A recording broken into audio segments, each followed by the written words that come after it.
When it comes to your food, local is just better. Shopping at your community-owned co-op grocery store for food that's locally grown and produced can make a difference in the world. After all, we value the people and the planet in everything we do. And we're dedicated to connecting you with the local suppliers that help keep our community vibrant and strong. Visit Green Star, your community co-op. Shopping local makes a world of difference. Go local. Go co-op. Go Green Star.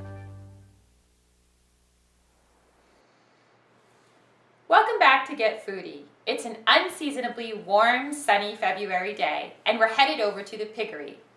We'll be meeting pigs of every size, shape, and color, learning a little bit about them, having fun playing with them, and seeing how they live. We'll talk to Brad about raising happy pigs and why he's decided to butcher his own pork. And then we'll go to the Piggery Deli where we'll meet Heather. She'll show us a few different cuts of pork and talk to us about the best ways to cook them. After that, we're going to head back to the kitchen where we're going to make Emma's new invention, the apple and bacon sandwich. She's going to give us a few tips on her recipe, which makes a quick, simple, delicious lunch.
When we arrived at the piggery, Brad was in the midst of making chili for Chili Fest. He took a break to give us a tour of the farm and give us some tips on how to make friends with the piggies. If you're real still and you squat down low and put your finger out, the pigs will come up and check you out.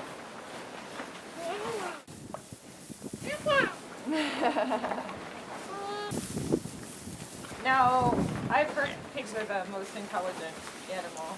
Does that mean if they get out a lot, they're very good at escaping if they feel like it? They are, or they can be. If you use electric fencing and you keep it nice and hot, then they're actually pretty good about staying in that for the most part. I mean, there's always a few rascals in every bunch, but what they also has been interesting is we've been doing rotational grazing with them, and this summer we got to where we were moving them every day. And what was amazing to watch is at first, when we would try to move them, everybody was confused and it was hard to get them all over. And yeah, they like give you a bump from behind. After a few months, though, they got to where they would see us setting up the new pasture, and they'd see us go to open the gate, and they would all just kind of line up in a single file line, and we'd open the gate, and they'd all just file into the next pasture. Wow. So they definitely learned over the course of the summer, Mommy, look. how the rotations worked. And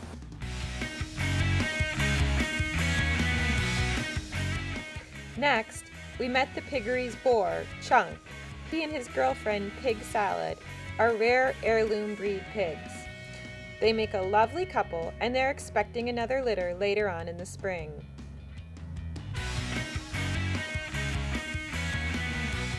Is he aggressive? no, he's a sweetheart. He doesn't look like he has too much energy to be chasing anybody around. He's only got a couple things he's really interested in.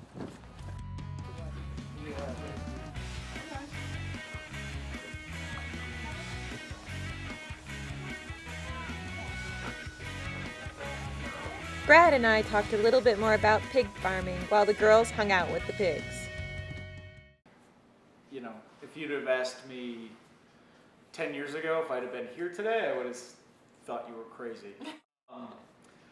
My kind of wife and I's interest in sustainable agriculture has kind of grown slowly over the last 15 years now, I guess.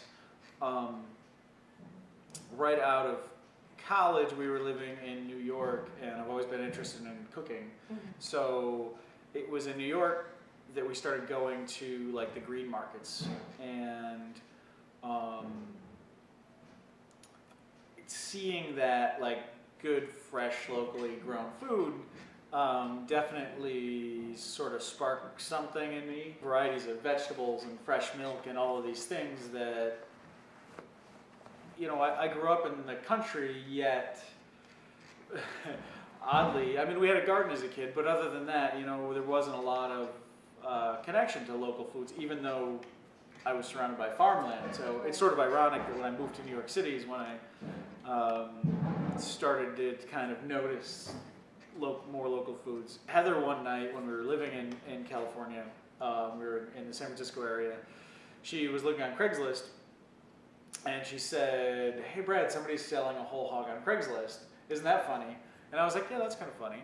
And then, you know, the idea kind of bounced around in the back of my head for a while, and a couple days later I was like, I'm gonna see if that pig is still on there. So I went on Craigslist and they still had it. So I called them up and I said, "Hey, I wanna buy a hog. What do I do?" And then they had grown it on their farm in Northern California somewhere, and they had you know, they'd raised it the old-fashioned way, and they took it to a butcher for me and had the butcher cut it up to my specifications, and it was great. And then I got the whole thing, and I got to play with all these recipes, and I just had a great time with it. And you know, eating that pork really opened my eyes in terms of how good pork can be. That experience kind of like pushed me in the direction of pigs and cooking with pigs. My idea was this old-fashioned orchard, like in England they would grow cider apples and they would graze animals under the trees. And I really liked the idea of combining livestock and, you know, tree crop production. Sure.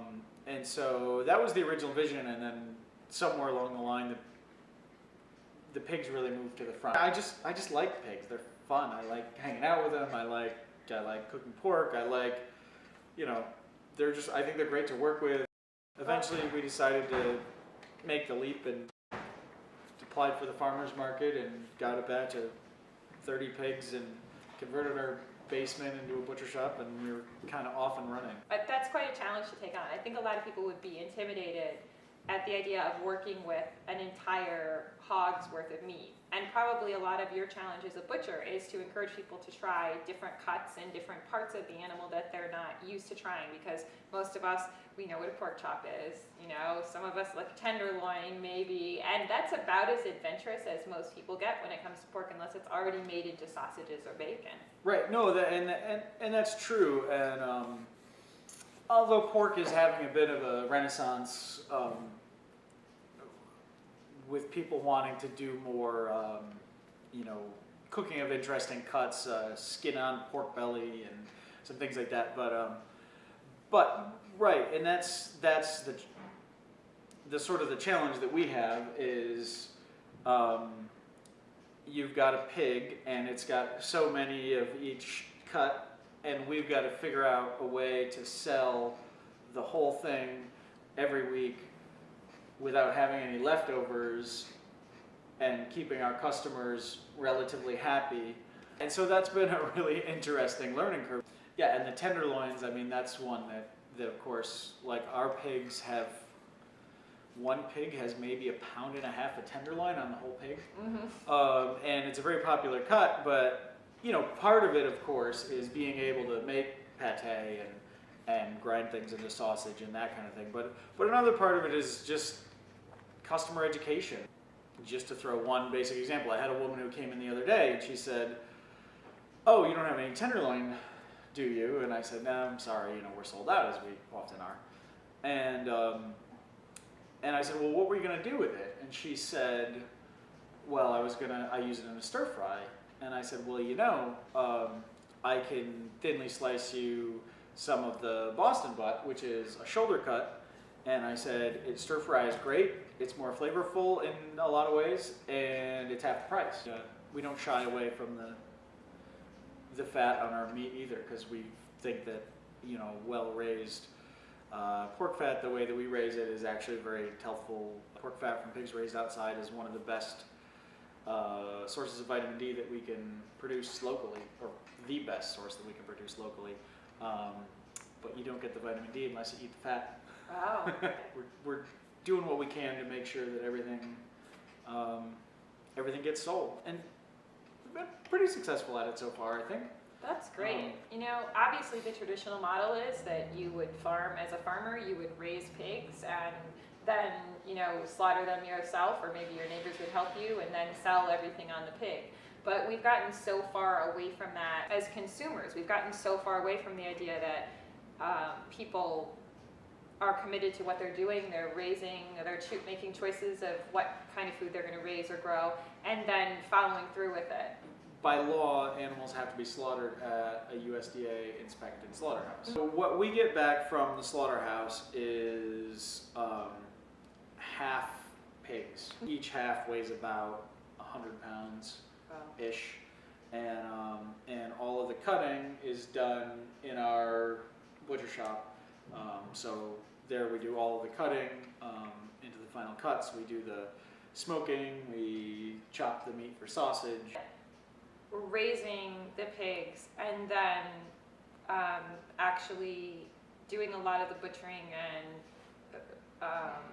finishing and selling the meat, you're connected from start to finish to the process. So I would think that you're aware of flavors in the meat, of what's going on with the pigs, and you're way more in touch with what's important about raising the animals.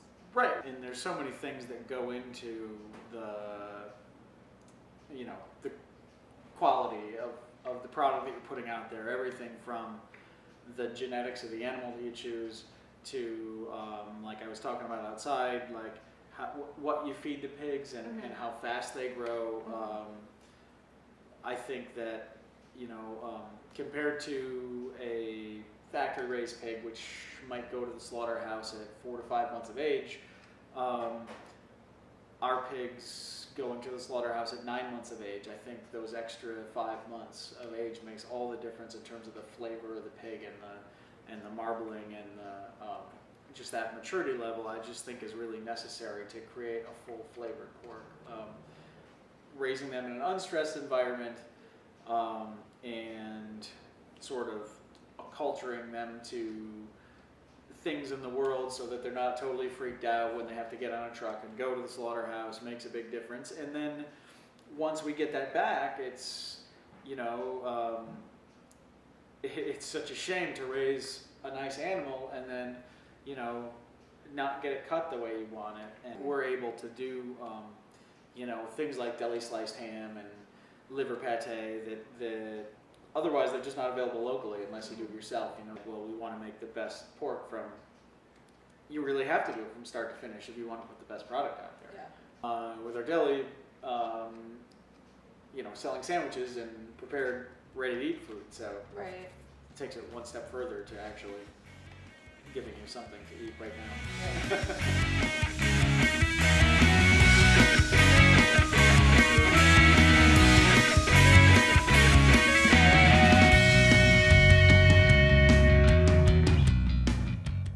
And speaking of the deli, it's time to wrap up our fun visit to the Piggies, say goodbye, and head over to the Piggery Deli where we'll meet Heather and get some bacon.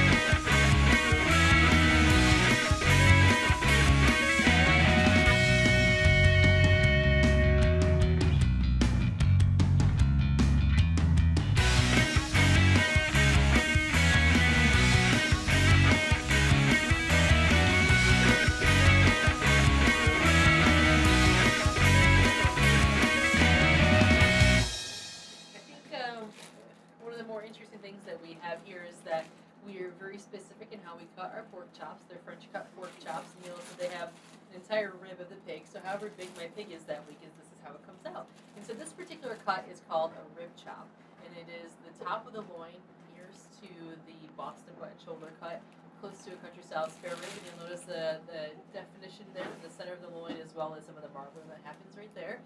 They're our largest chops and probably our most popular chops. And you'll notice the difference that we hand cut them. When you go further down the loin itself actually tapers, and you have a smaller, what's considered a center cut pork chop. You don't have that extra marbling that you saw with the rib chop. And then further down still,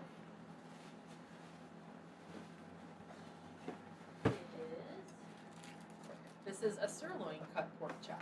And this is really fun because again you'll see some of the medallion right there in the middle, and this is a little bit of the pork belly of the pig. So it's really fun kind of working with folks and seeing what pork chop works best for them. So these are pork chops. Do you want to check this out, Emma? So what this is a Boston butt, which is cut from the shoulder of the pig. You want to smell? What do you think? Pretty, right? You have good taste. So this is the Boston butt shoulder. This is something, a braising cut that you want to work with. Pretend or real. Yeah, so do you like pulled pork? You can make pulled pork out of this. Your mom can make like a shredded pork dish. Well, my favorite recipe for this cut is hard cider from Bellwether, 4 heads of cloves of garlic, and put them in your crock pot all day and let it go until it falls apart. Oh, that sounds Yeah, it's my favorite. Oh, it's so easy. It's awesome.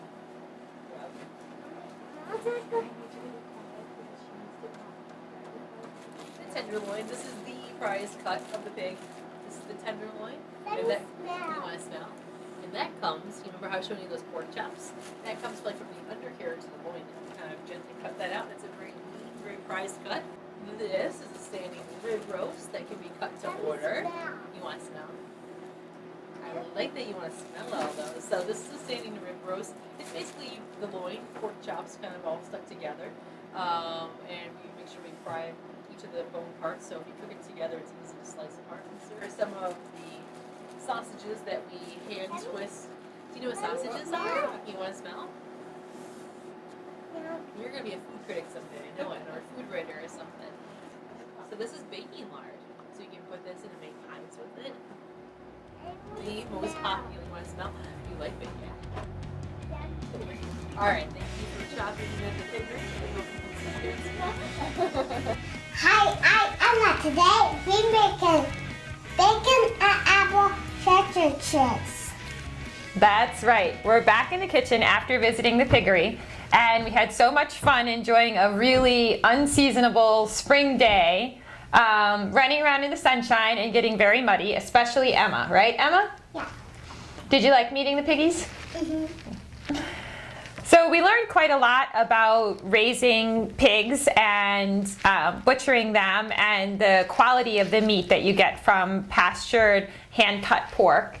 And now we're ready to make Emma's invention, the bacon and apple sandwich.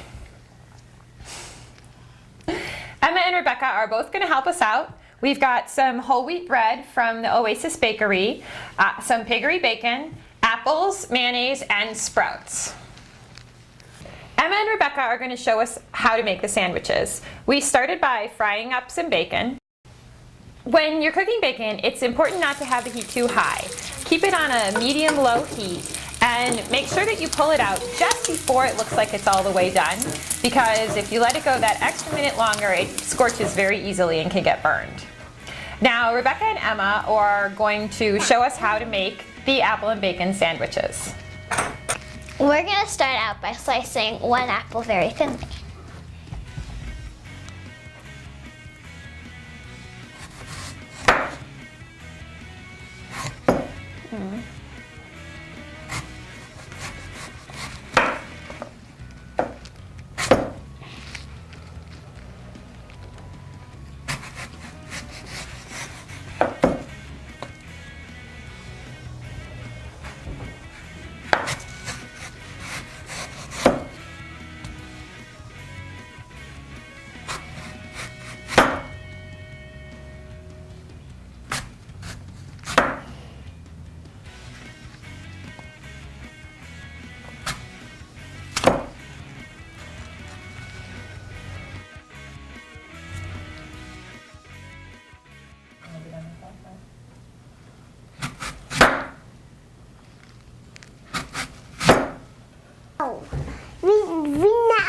to make the sandwiches.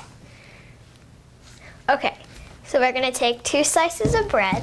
Thanks.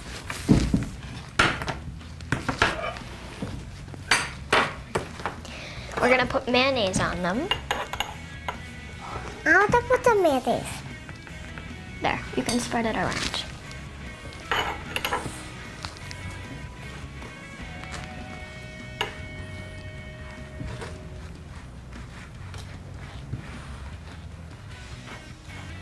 Ah.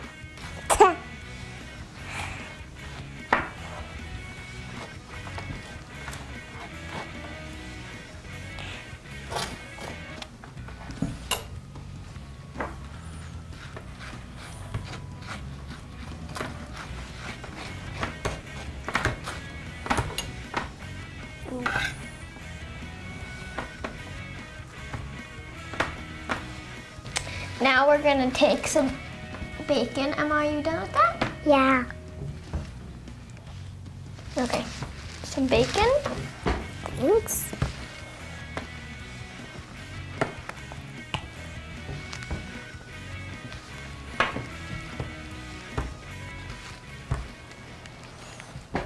Oopsie.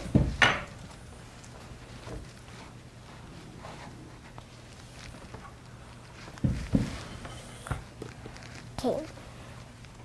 You're better. Thank you. Put the bacon on now. And apples and sprouts. Wait. First put the bacon on, okay? Okay. But this one is for this one.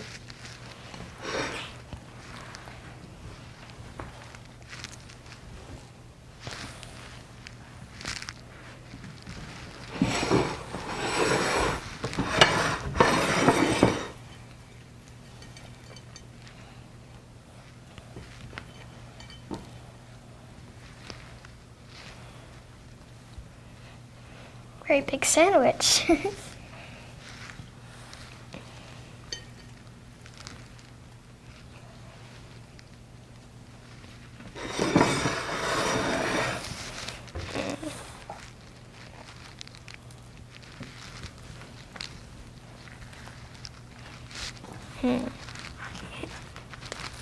Yummy. You ready, Emma, for the apples? Mm-hmm. There you go.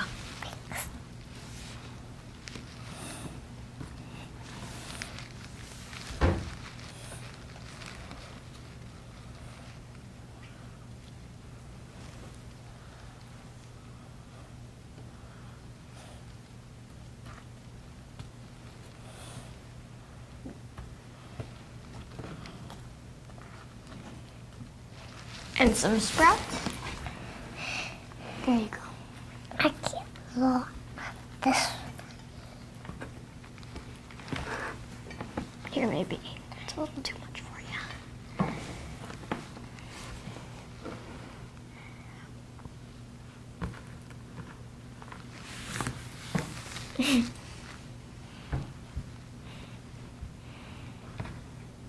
I think that's enough. Maybe a little bit more sprouts. Hmm. Or hey, that's done. Okay. Are you sure no more sprouts? No. Okay. Wait. Clean up the sprouts. Okay. Now, here, how about we do this side? Put this one down. A little more gently. There. Now, wait. There we go. Apple. No, put it in. No. There we go. It's a very interesting sandwich you have here. Look yummy? Yeah.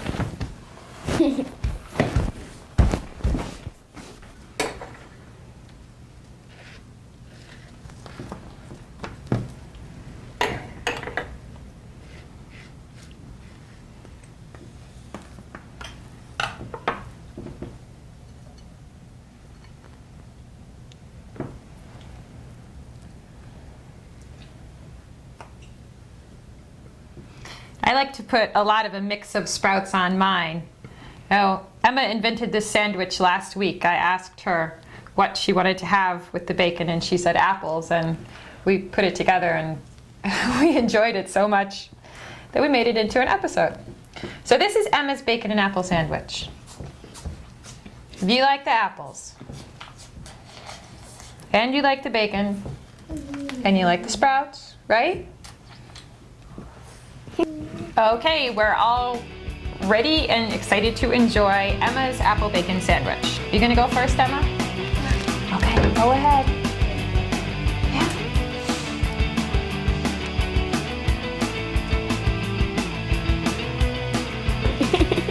What do you think of your creation?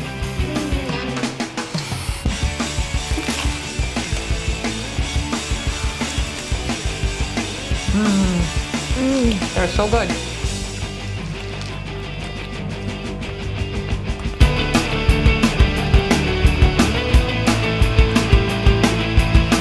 You know, I always really like BLTs, but this is a great local in the winter alternative. Crispy and crunchy, so many different flavors.